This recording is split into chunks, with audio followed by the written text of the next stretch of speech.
Tonight's an interesting night.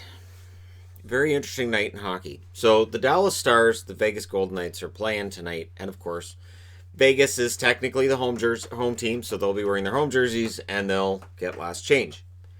The series is 3-1 for Dallas, and this game takes place at 8 o'clock Eastern, 5 o'clock Pacific. So we're back to the normal time. Which, if you're in Europe, it's that late at night. Yeah. So this is interesting to me because both teams have struggled at putting other teams away in these playoffs. Dallas is 2-2 in elimination games, and Vegas is 2-3. So when I say elimination games, this is either they can be eliminated or the team they're against can be eliminated.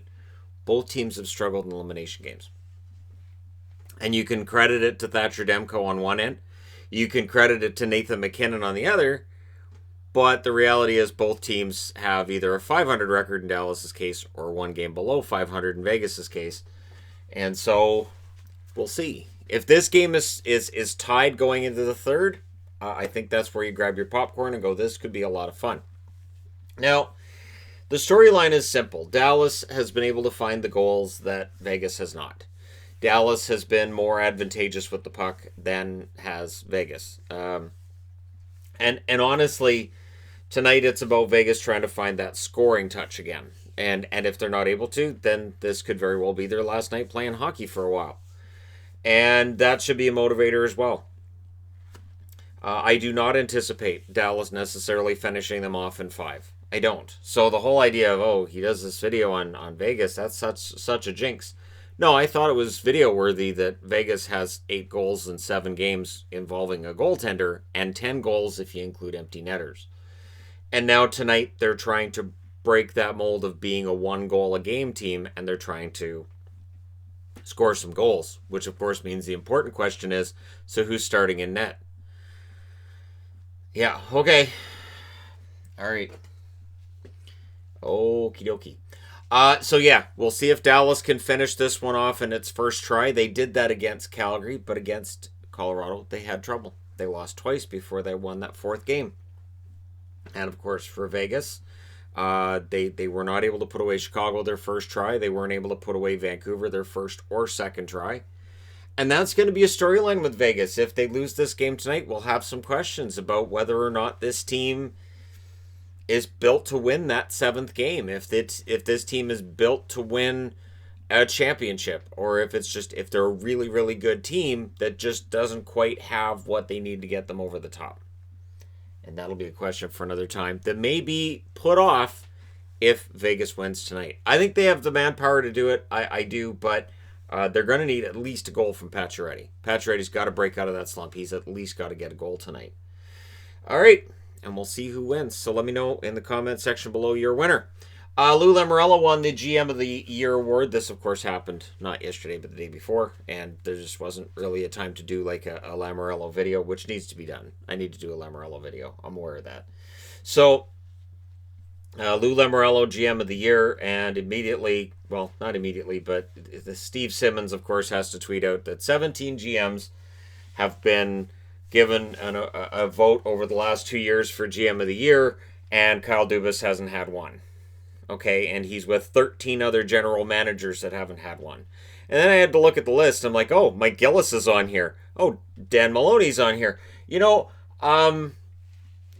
a good list. Last year was Don Sweeney, and Boston hasn't won a Stanley Cup since he took over as GM either. So it's just weird to me how Steve Simmons has to take shots at the Toronto organization all the time.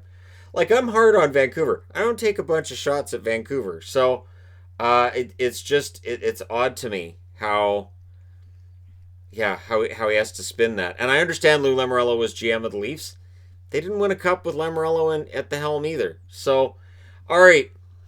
And it just felt like he was there to get Dubas ready for the job. And yes, Dubas has had his struggles, but I think measuring who gets votes, I think that's odd because we complain all the time about how these voting systems are incorrect. Or I thought it was weird that no two guys have or no one person has won the award twice for GM of the Year.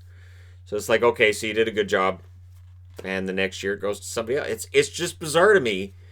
Just imagine if it worked that way with the Hart Trophy. Well, we've had 10 different Hart winners. I could see that, But it would be weird if it was a situation where you go, but has this guy not been as good? And I looked at some guys on that list and I thought, well, I don't know why. Like Yzerman was one that stood out to me. Like, why hasn't Yzerman won it more than once? But okay, all right. And the award that was announced yesterday, Mark Giordano has won the Messier Leadership Award. Now, Messier started out his career in Edmonton, so seeing a Flame win that award, I always find that entertaining. And kudos to Mark Giordano. This is for leadership on and off the ice. And Giordano's always seemed like a really good stand-up guy for the Calgary Flames. So congratulations to him. And in other Flames news from today, Jeff Ward is staying as coach. Jeff Ward's sticking around, and I don't mind that decision either. I think that's a good call by the Calgary Flames. I think they played better under him. I know people are going to be upset about the first round exit, but honestly, they played well against Winnipeg and then against Dallas. Well, we've seen how well Dallas has played since Calgary. So if you're a Flames fan and you want to say, maybe our loss wasn't that bad because look what Dallas is doing, then you're thinking like I did in 1989 about Vancouver when they lost against the Calgary Flames in round 1. So, yeah, Ward sticking around as coach, and good. I'm not sure why it took this long. Removing interim tags is just one of those things. And Dallas, of course, there's talk about Bonus and Dallas and whether or not he's going to stick around.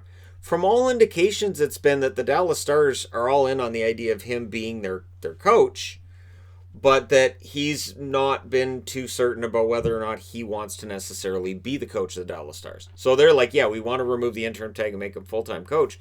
The decision's all his. So it's one of those odd places where the job's there if he wants it. If he feels more comfortable as an assistant coach, then they bring somebody else in. But he's done a very good job so far with Dallas. Don't put Ben Bishop in that tonight or I'll be angry. Ward sticking around in Calgary.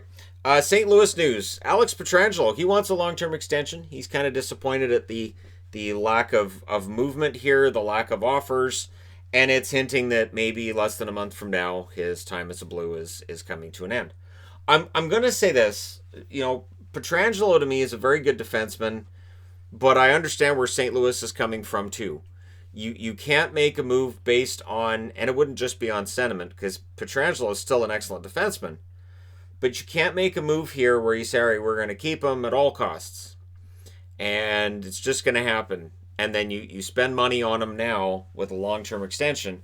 And 2 years from now, or even as soon as next year, you're saying, oh, that was a mistake. So for Doug Armstrong, I think he's looking at this and saying, okay, I could give Pietrangelo what he's looking for, but then I'm going to have to take other parts of the roster and make changes there to make room for his money. And he doesn't really want to be doing that. So yeah, we'll see what happens there and whether or not the Blues hold on to him. We've got, like I said, less than a month.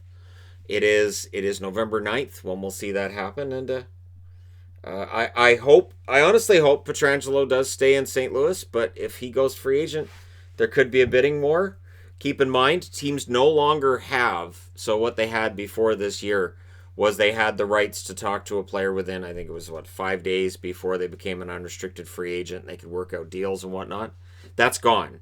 That provision's been taken away. So now it's once free agency day hits, that's when teams are allowed to make offers to players and talk to them. So it'll go back to crazy town on free agent frenzy, which is what I like. I do. The free agent frenzy over the last couple of years has been really anticlimactic because once we reached July 1st, we knew where guys were going. We had no real surprises amongst the big names, and it was just, yep, this is what happened. Yep, this is what happened. Yep, there you go. So now there's going to be surprises again, and I think that's going to be a lot of fun. And keep in mind, that will be on this channel. There will be a live stream during free agent frenzy, as there will be a live stream during, of course, the entry draft, both for round 1 and then for rounds 2 through 7, where I'll have the whole madness board all set up for that. So there you go. Let me know your thoughts regarding these items in the comment section below. Don't forget to hit like and subscribe if you're browsing your way through. You just happened upon this video. Thank you guys so much for watching, for all your support. Channel just passed 161,500 subscribers, and thank each and every one of you for that. And I will talk to you again soon.